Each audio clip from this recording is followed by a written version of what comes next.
Zero Cool here, back again with another video, and basically we're going over Cosmic Crucible teams, at least some that you probably should build up.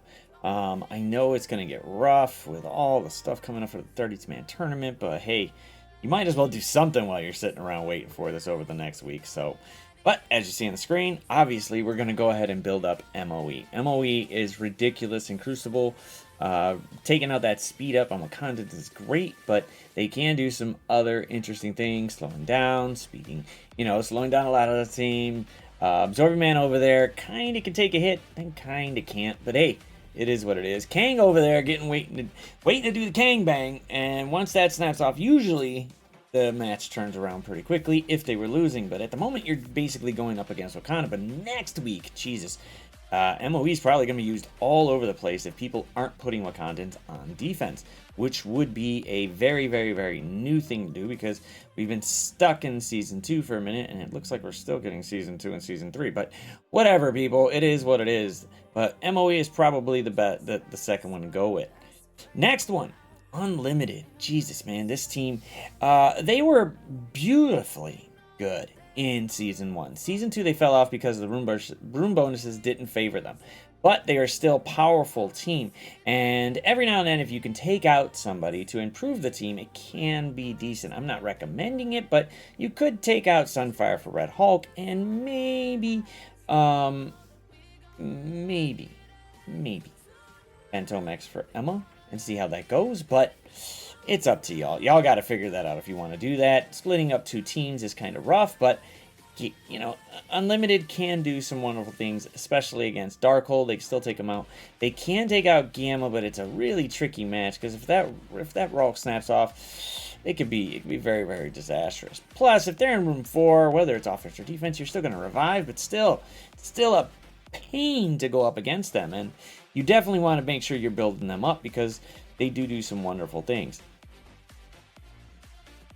I mean, other than the fact that Hulk is still small, I don't know why he's still small, but Hulk, Red Hulk, She-Hulk, A-Bomb, and Brawn basically are a force to be reckoned with. And if you get enough charges on freaking She-Hulk, she's snapping that rock back at you and clearing everything off. So you want to make sure you watch her freaking charges. Definitely the same thing with Rolk.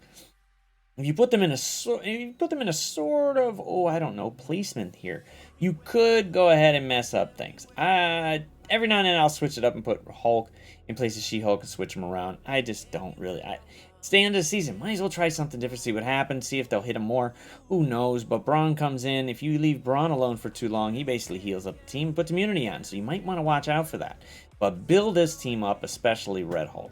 And I only got Red Hulk's costume a little while ago, so it has been fun trying to go ahead and use everything about him, especially ISO 5. This team it's just an efficient. They just suck efficiency right out the match, especially if they still have safeguarding. You're not bringing APOC in here to go ahead and counter that. If you're using APOC somewhere else, then you got to come in and you got to really wreck Infinity Watch. Now, my Infinity Watch is close to a mil, but there are other Infinity Watches out there that are huge, and they could just wreck nerds. And once you let them snap off and start stunning, blocking, healing up, just boom, just taking out those taking out those negative effects.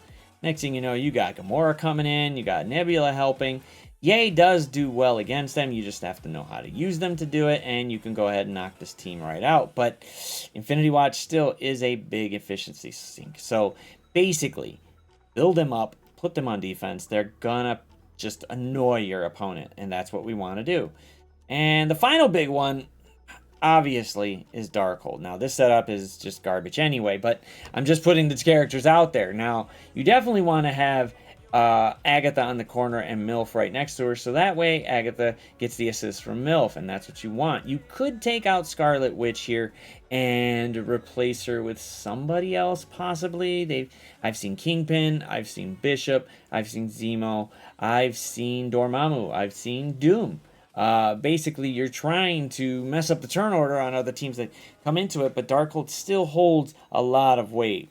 Probably not against Tangled Web, but there's no reason to put Tangled Web on here because Weaver's going to wreck nerds if you got him on offense. But these are, I think Darkhold is really, really good, and you probably should build them up. They've been around there for a long, long time, so let's make sure that you use them correctly in the right placement. And maybe subbing out Scarlet Witch. If you don't have anybody else to, then leave Scarlet Witch in. She's not bad. She extends negative effects, but it ain't that great. If you can get Strange to get his ult off, especially on somebody that's got a buttload of effects, he's going to snap and just wreck the other side. But that's not really a guarantee. However, you gotta, I mean, we gotta try. We gotta try at some point, because these teams are, you want to mix and match. Now we're getting room bonuses that are different for next week's 32-man tournament. So I would essentially start looking at how you can efficiently use your teams to get the most points, because now it's basically an efficiency setup. You have to go in there and beat the other team as quickly and efficiently as possible. So speed can play a role. And if you can find somebody that could speed up your team, Fury, Emma, Cable, Zemo, depending on who you got with Zemo, boom, you can go in there and start wrecking nerds. But you gotta sit there and play against this. If season 2 was based on efficiency, 32-man tournament is basically putting efficiency on overdrive, and you definitely want to pay attention to that. So, but if you like what we're putting out here, we're trying to help out people, especially the little people, because I'm nowhere near huge. Basically, just go ahead and like, share, subscribe. And if you don't like this video, basically double up on the fact that you were going to like this video and hit the dislike button twice. But this is Zero Cool Man saying, I'm out, and I'm rolling out. Deuces.